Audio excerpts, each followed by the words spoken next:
अंगणवाडी पर्यवेक्षिका भरती 2026 साठी आपण तयारी करत आहोत आणि हा पार्ट 10वा आहे. मी कांचन तुमच्या सर्वांचे पुन्हा एकदा स्वागत करते. चला आपल्या पहिल्या प्रश्नाकडे आपण जाऊयात. पहिला प्रश्न काय आहे? रामकृष्ण मिशनची स्थापना कोणी केली आहे? कोणी केली रामकृष्ण मिशनची स्थापना? राजा राममोहन रॉय, स्वामी विवेकानंद, दयानंद सरस्वती की ईश्वरचंद्र विद्यासागर?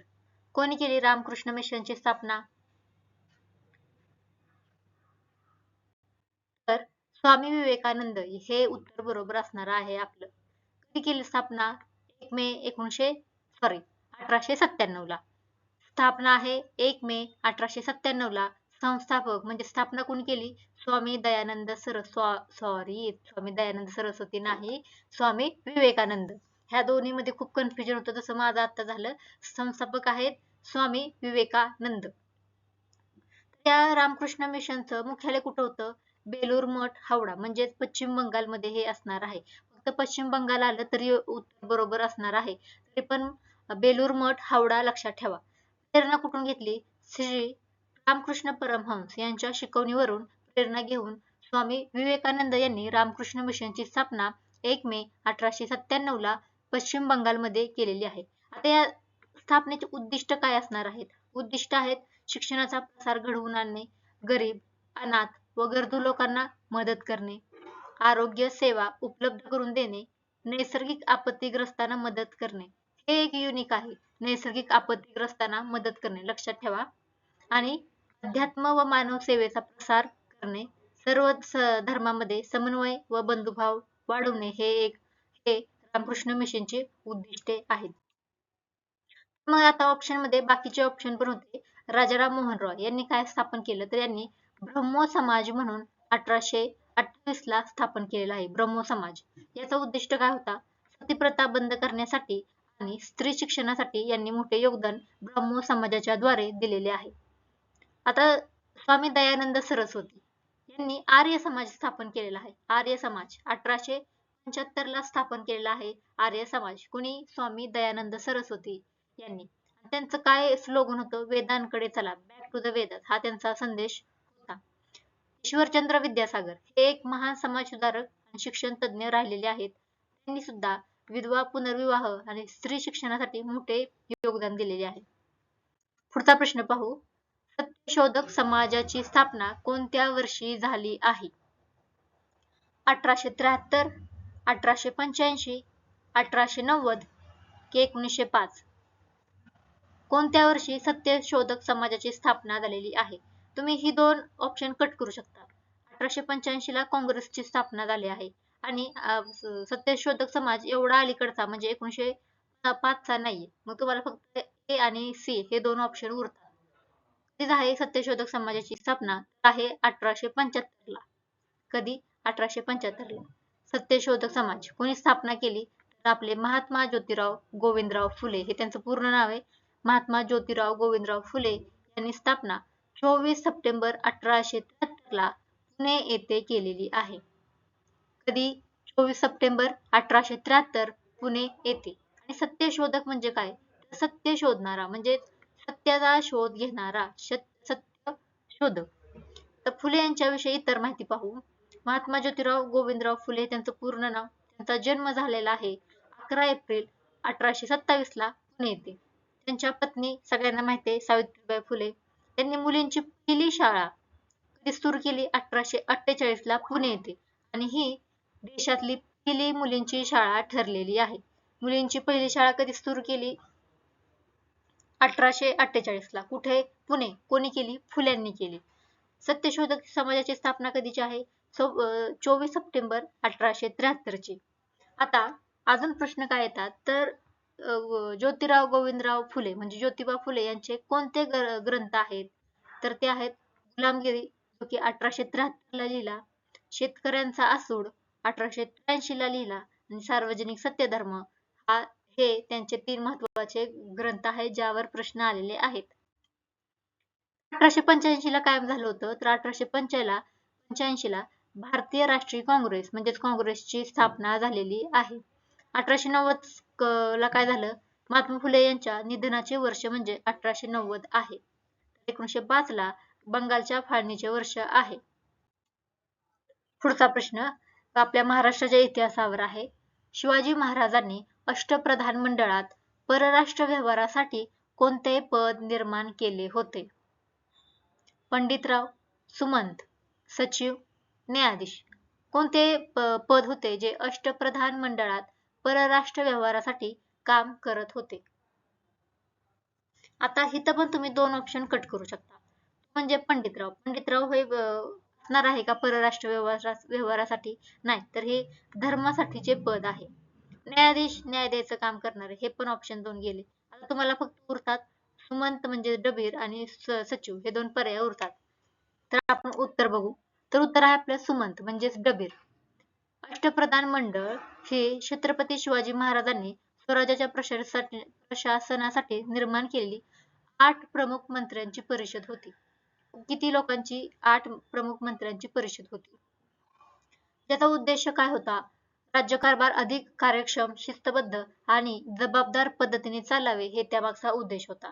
या 8 मंत्र्यांपैकी कोण होतं? सुमंत म्हणजेच डबीर म्हणतात त्याला, लक्षात घ्या. सुमंत म्हणजेच डबीर हा परराष्ट्र व्यवहार पाहत होते. म्हणजेच हा मंत्रीचं नाव नव्हतं हे, त्या पदाचं नाव आहे. 8 मंत्र्यांपैकी सुमंत म्हणजेच डबीर परराष्ट्र व्यवहार फॉरेन अफेअर्स पाहणारा मंत्री होता. त्याची प्रमुख काय कार्य होती? इतर राज्यांशी राजनैतिक संबंध ठेवणे, म्हणजे ट्रीटीज व करारांची तयारी करणे, परदेशी दूत अँबॅसेडर यांचे स्वागत आणि चर्चा करणे. पंडितराव काय म्हणलं? धार्मिक व दान धर्माशी संबंधित मंत्री होता, जो की धार्मिक विधींची देखरेख, विद्वान व ब्राह्मण यांना दान करत होता, अशी कामं पाहत होता. धार्मिक संस्थांना मदत करणे. तर सचिव हा राज्याचा अधिकृत पत्रव्यवहार व कागदपत्रे पाहणारा अधिकारी म्हणजे सचिव होता. शासकीय पत्रे तयार करणे, राजआज्ञा लिहिणे, सरकारी नोंद ठेवणे अशी कामे सचिवाची होती. तर न्यायाधीश हा न्यायदानासाठी जबाबदार होता. पुढचा प्रश्न सायन्सच्या रिलेटेड किंवा न्यूट्रिशनच्या रिलेटेड. क्वाशिओर्कर हा आजार मुख्यतः कशाच्या कमतरतेमुळे होतो? कार्बोहायड्रेट, प्रथिने, चरबी, लोह. कशामुळे क्वाशिओर्कर हा आजार होतो? प्रथिनांची जेव्हा कमतरता होते तेव्हा क्वाशिओर्कर हा एक आजार होतो. तीव्र प्रथिनांच्या कमतरतेमुळे कुपोषणाचा हा आजार आहे किंवा कुपोषण पण म्हणतात याला. हा आजार विशेषतः 1 ते 5 वर्षातील मुलांमध्ये दिसून येतो. किती वर्ष? मोठ्या माणसांना होतो का? नाही. 1 ते 5 वर्ष वयोगट असणाऱ्या मुलांमध्ये क्वाशिओर्कर होतो आणि हा तीव्र प्रथिनांचा कमतरतेमुळे होणारा कुपोषणाचा आजार आहे. हा आजार तेव्हा होतो जेव्हा मुलाला पुरेशा कॅलरी मिळत नाहीत, पण आहारात प्रथिनांचे प्रमाण आणि प्रथिनांच्या आहारातले प्रमाण खूप कमी असते. म्हणजेच मूल भात, पेज, रोटी यासारखे कार्बोहायड्रेट युक्त अन्न खाते, पण दूध खात नाही, डाळ खात नाही, अंडी, कडधान्य यासारखे प्रथिनयुक्त अन्न जर तो खात नसेल तर हा आजार उद्भवतो. क्वाशिओर्कर प्रोटीनची डिफिशियन्सी असेल म्हणजे कमी असेल तर होतो. तर अजून एक असा रोग आहे, मॅरस्मस म्हणतात त्याला. त्यात काय आहे? प्रोटीनची तर कमतरता आहे आणि तुम्हाला ऊर्जेची जर कमतरता असेल म्हणजे कॅलरीची पण कमतरता असेल तर मॅरस्मस होणार आहे. हिमोग्लोबिन तयार होण्यासाठी लोहासोबत कोणते जीवनसत्व विशेषतः उपयुक्त ठरते? Vitamin C, vitamin D, vitamin A, vitamin K. हा प्रश्न नवीन असेल तुमच्यासाठी. हिमोग्लोबिन तयार होण्यासाठी लोहासोबत कोणतं जीवनसत्व उपयुक्त असतं? तर ते असणार आहे व्हिटॅमिन सी. व्हिटॅमिन सी हे लोहाचे आतड्यातील शोषण वाढवते. बरोबर. काय करतं? लोहाचे आतड्यातील शोषण वाढवतं व्हिटॅमिन सी. हिमोग्लोबिनच्या निर्मितीसाठी लोह हा अत्यावश्यक घटक आहे. लोहाच्या कमतरतेमुळे आयर्न डिफिशियन्सी म्हणजेच ॲनिमिया होतो. व्हिटॅमिन सी कशात असतं? हे वनस्पतीजन्य म्हणजे लोहाचे शोषण वाढवते. वनस्पतीजन्य लोहाचे शोषण वाढवते. आवळा हा व्हिटॅमिन सी चा सर्वाधिक समृद्ध नैसर्गिक स्रोत मानला जातो. आवळ्यामध्ये भरपूर व्हिटॅमिन सी असतो. आयर्न, फॉलिक ऍसिड गोळ्यांसोबत व्हिटॅमिन सी युक्त आहार घेतल्यास लोहाचे शोषण अधिक चांगले होते. चहा व कॉफीतील टॅनिन लोहाचे शोषण कमी करतात. त्याच्यामुळे चहा जास्त पिऊ नका, कॉफी जास्त पिऊ नका. यामुळे काय होतं तर लोहाचे शोषण कमी होतं. फॉलिक ऍसिड आणि व्हिटॅमिन B12 लाल रक्तपेशींच्या निर्मितीसाठी आवश्यक असतं. व्हिटॅमिन सी च्या कमतरतेमुळे स्कर्वी हा रोग होतो. शिवाय हिमोग्लोबिन हे लाल रक्तपेशीमधील ऑक्सिजन वाहून नेणारे लोहयुक्त प्रथिन आहे. शेवटची लाईनवर फोकस करा. हिमोग्लोबिन हे लाल रक्तपेशीमधील ऑक्सिजन वाहून नेणारे लोहयुक्त प्रथिन आहे. म्हणजे हिमोग्लोबिन काय आहे? लोहयुक्त प्रथिन आहे. त्याचं काम काय आहे? ऑक्सिजन वाहून न्यायचं काम आहे. त्यातलं लाल रक्तपेशीमधलं ऑक्सिजन वाहून न्यायचं काम आहे. करंट अफेअरचा प्रश्न आहे. मिशन वात्सल्य योजनेचा मुख्य उद्देश काय आहे? शेतकऱ्यांना मदत करणे, बाल संरक्षण व बाल कल्याण, ग्रामीण रस्ते, महिला उद्योजकता. मिशन वात्सल्य काय ह्याचा उद्देश आहे आपण पाहू. ही महिला व बाल विभाग महिला व बाल विकास मंत्रालयाची योजना आहे. बरोबर. मुख्य भर कोणावर आहे? मुख्य भर बाल संरक्षण, चाइल्ड प्रोटेक्शन आणि पुनर्वसन म्हणजे रिहॅबिलिटेशन यावर असणार आहे. कोणावर? कशावर भर आहे? बालकांचे संरक्षण करायचं आणि त्यांचं पुनर्वसन घडवून आणणे हा त्याचा मुख्य भर आहे. तर लाभार्थी कोण असणार आहेत?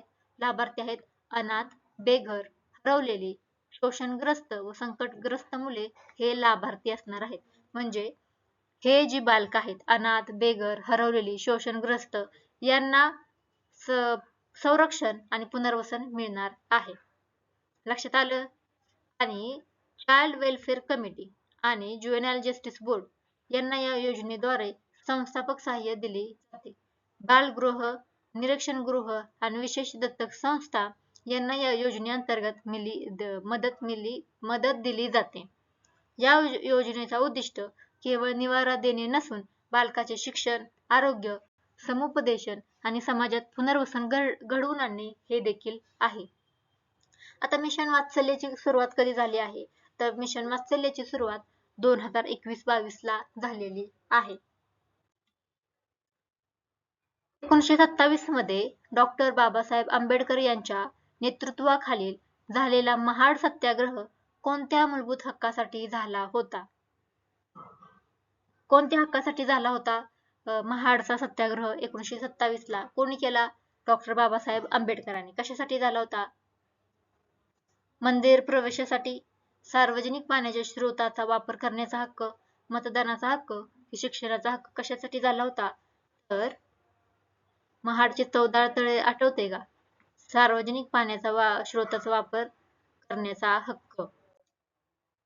सार्वजनिक पाण्याच्या स्रोताचा वापर करण्याचा हक्क मिळण्यासाठी महाड सत्याग्रह 20 मार्च 1927 ला झाला. तारीख लक्षात ठेवा. 20 मार्च 1927 ला. कुठे? रायगड जिल्ह्यातील महाड येथे. आपल्याला शक्यतो महाड माहित असतं, महाड, पण जिल्हा माहित नसतो. कोणता जिल्हा आहे? तर रायगड जिल्हा आहे. या तळ्यावर बाबासाहेब आंबेडकरांच्या नेतृत्वाखाली महाड सत्याग्रह झाला होता. उद्देश काय? तर अस्पृश्य समाजाला सार्वजनिक पाण्याचा स्रोत उपलब्ध करून देण्यासाठी किंवा समान हक्क मिळवून देण्यासाठी हा सत्याग्रह झाला होता. 20 मार्च 1927 रायगड जिल्ह्यातील महाड येथे. लक्षात ठेवा. अजून माहिती पाहिजे का? तेच आहे, तुम्ही वाचून घेऊ शकता. हे तेवढी लाईन लक्षात ठेवा. महाड येथे 25 डिसेंबर 1927 रोजी आंबेडकरांनी मनुस्मृतीचे दहन केले होते. कधी? 25 डिसेंबर 1927 ला. वाचून घ्या स्टॉप करून. आपण पुढचा प्रश्न पाहू.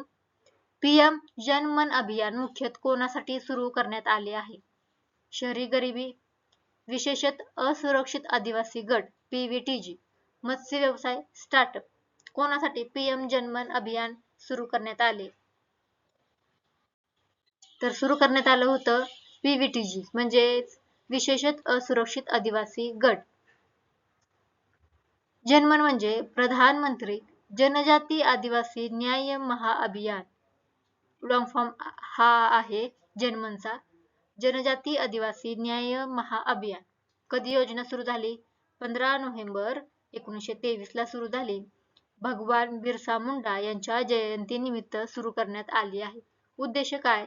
देशातील विशेषतः असुरक्षित आदिवासी गट यांच्यापर्यंत मूलभूत सुविधा आणि सरकारी योजनांचा लाभ पोहोचवणे हा उद्देश आहे. हे तेच आहे. पुन्हा तुम्ही थांबवून वाचून घेऊ शकता. आता 15 नोव्हेंबरला काय असतं? जनजातीय गौरव दिवस असतो. लक्षात ठेवा, जनजातीय गौरव दिवस असतो. आणि एकूण भारतात किती PVTG आहेत? 75 अशा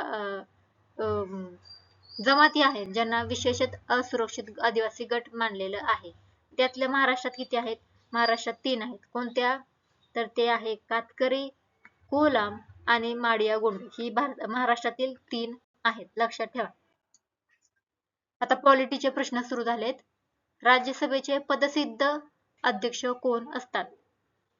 राष्ट्रपती, उपराष्ट्रपती, पंतप्रधान, लोकसभा अध्यक्ष. कोण असतात राज्यसभेचे पदसिद्ध अध्यक्ष? तर ते असतात उपराष्ट्रपती. राष्ट्रपती. तो आर्टिकल आहे, तर आर्टिकल आहे 64 नुसार भारताचे राष्ट्रपती म्हणजेच व्हाईस प्रेसिडेंट हे राज्यसभेचे पदसिद्ध अध्यक्ष एक्स ऑफिशियो असतात. एक्स ऑफिशियो म्हणजे पदसिद्ध म्हणजे काय? एखाद्या दुसऱ्या पदावर असल्यामुळे आपोआप दुसरं पद मिळतं. त्यामुळे उपराष्ट्रपतींची राज्यसभेच्या अध्यक्षपदी स्वतंत्र निवडणूक होत नाही. आता मी समजावते. समजा मी उद्या जाऊन उपराष्ट्रपती झाले, तर मला आपोआप दुसरं पद मिळणार आहे. ते म्हणजे कोणतं? राज्यसभेचे पदसिद्ध अध्यक्ष म्हणजे राज्यसभेचा अध्यक्ष मला डिक्लेअर करणार आहेत. पण केव्हा? जेव्हा मी उपराष्ट्रपती होणार आहे तेव्हा. आलं लक्षात? आणि हे कोणत्या आर्टिकल नुसार आहे? हे आर्टिकल आहे 64. हे आर्टिकल बघा, 64 नुसार उपराष्ट्रपती हे राज्यसभेचे पदसिद्ध अध्यक्ष असतात. राज्यसभेचे अध्यक्ष हे राज्यसभेचे सदस्य असतात का? नाही. त्यांनी काय इलेक्शन वगैरे निवडून आलेत का? नाही. ते उपराष्ट्रपती झाले म्हणून त्यांना राज्यसभेचा अध्यक्ष केलेलं आहे. ते राज्यसभेचे सदस्य नसतात. उपराष्ट्रपती राज्यसभेच्या बैठकीचे अध्यक्ष स्थान भूषवतात. ऑब्विसली ते अध्यक्ष आहेत, भूषवणारच.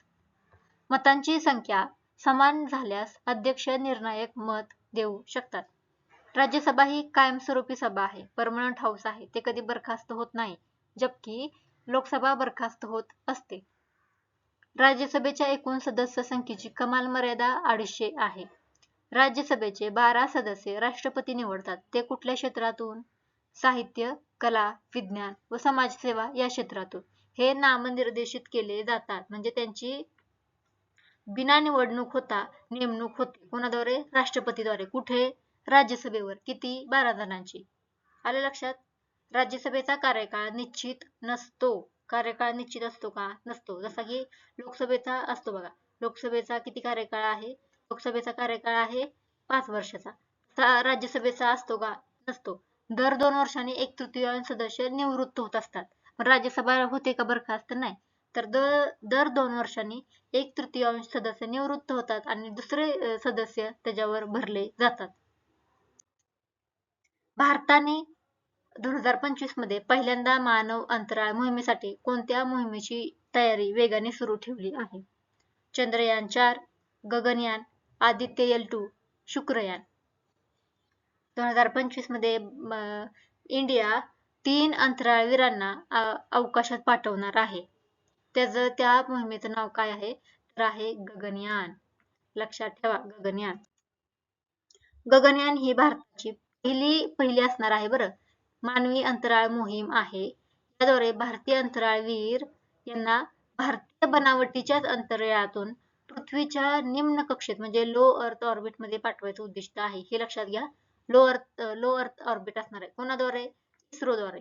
ही भारताची पहिली मानव अंतराळ मोहीम आहे का? हो. कोण राबवणार आहे? इस्रो राबवणार आहे. नाव काय आहे? गगनयान. आणि त्या अंतराळवीरांना काय म्हटलं जाणार? गगनयात्री.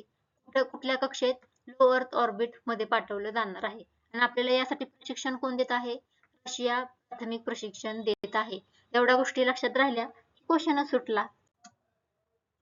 ते डबल क्वेश्चन झालेला आहे, काय हरकत नाही. खालीलपैकी कोणता घाट महाराष्ट्र आणि कर्नाटक यांना जोडतो? आपले जिओग्राफीचे क्वेश्चन सुरू झालेत. खालीलपैकी कोणता घाट आहे जो महाराष्ट्र आणि कर्नाटक यांना जोडतो?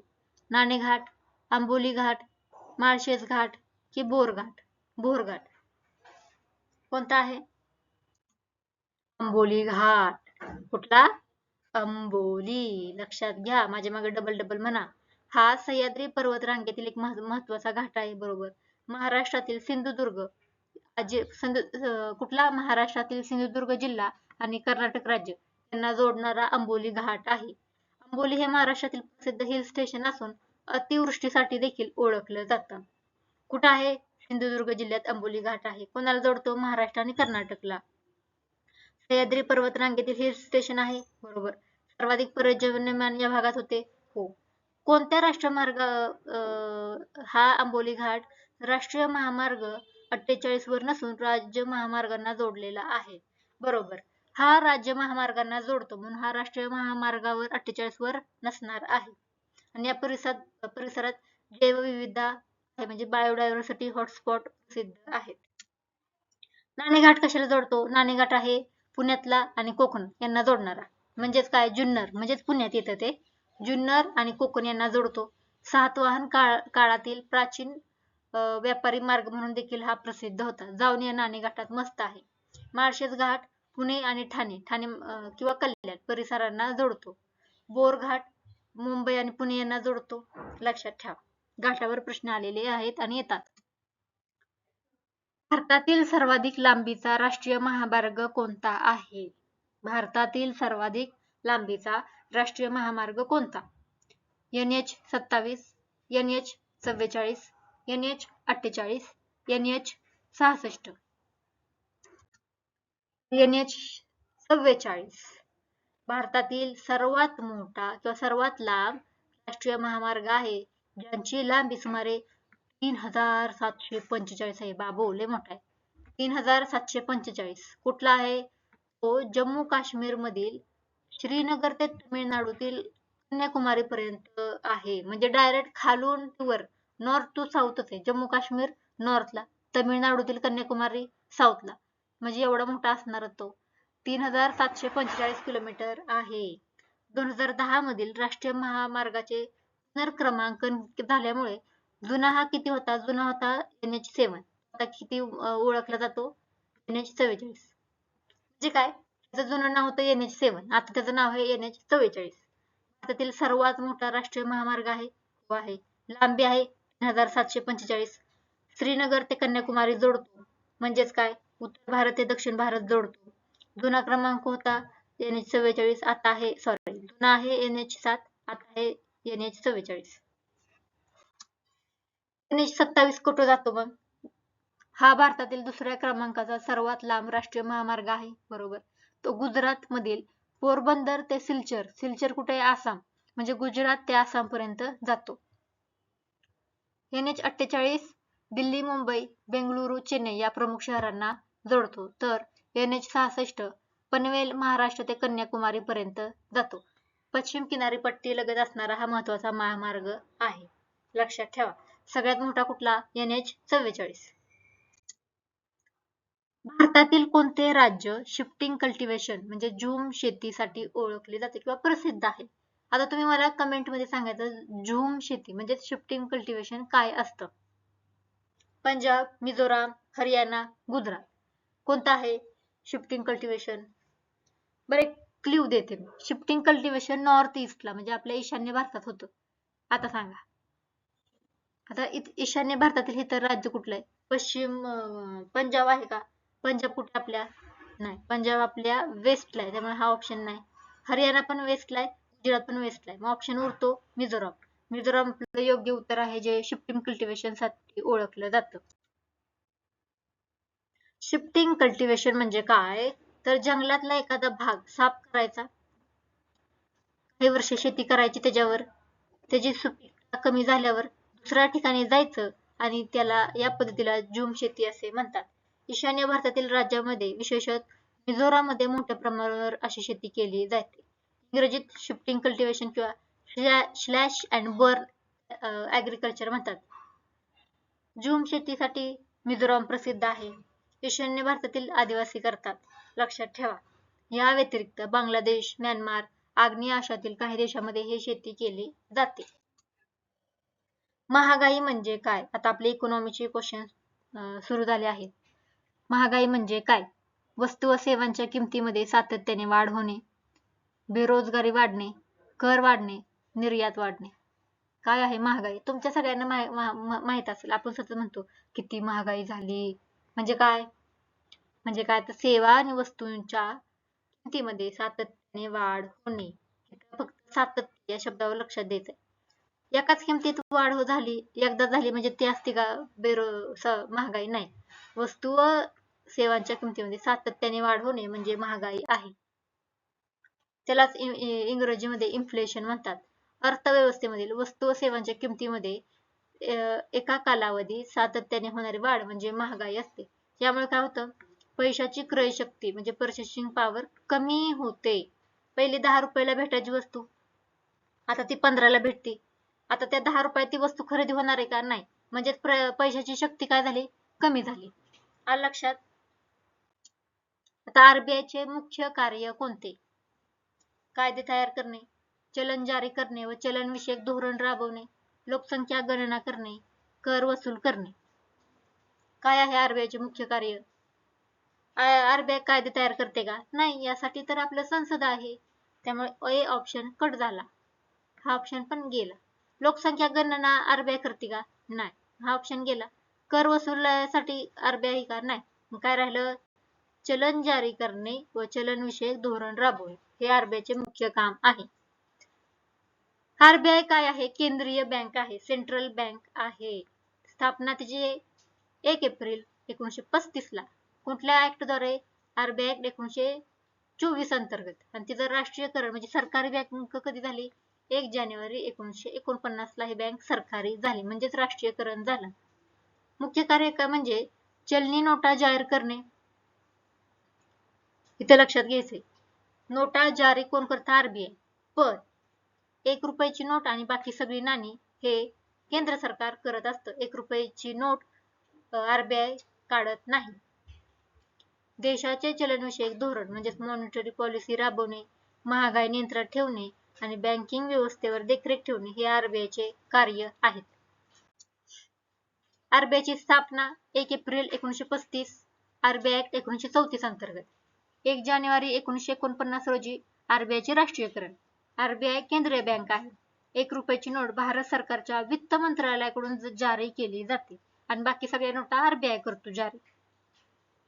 कॉइन्स म्हणजे नाण्यांची जारी करण्याची जबाबदारी भारत सरकारची आहे आणि वितरण कोण करतं? मग आरबीआय करतं. आरबीआयचे देशाचे चलनविषयक धोरण राबवते. महागाई नियंत्रणासाठी आरबीआय रेपो दर, रिव्हर्स रेपो, सीआरआर, एसएलआर यासारखी साधने वापरत असतं.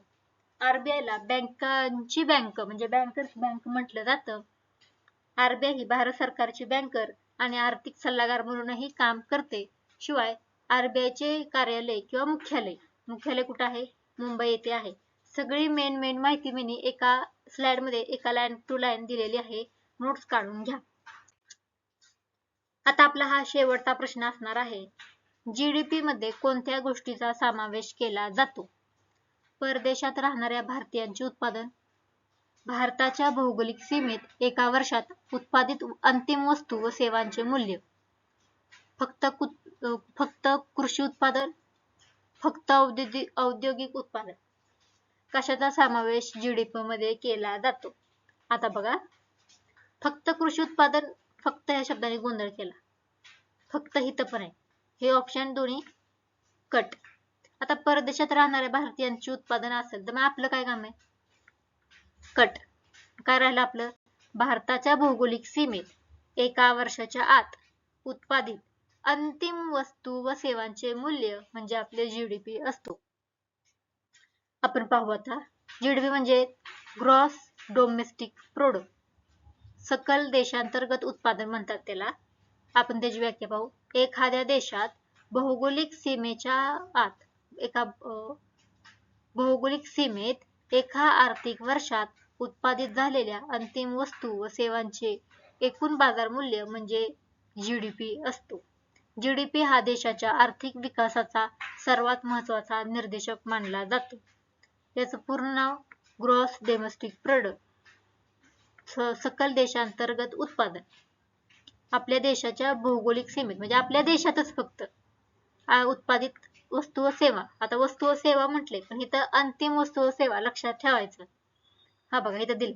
मोजताना फक्त अंतिम फायनल वस्तू सेवांची किंमत विचारात घेतली जाते. मध्यवर्ती म्हणजे मध्यवर्ती इंटरमिडिएट वस्तूंचा जीडीपी मध्ये समावेश केला जात नाही. कारण काय तर दुहेरी मोजणी होत असते म्हणून.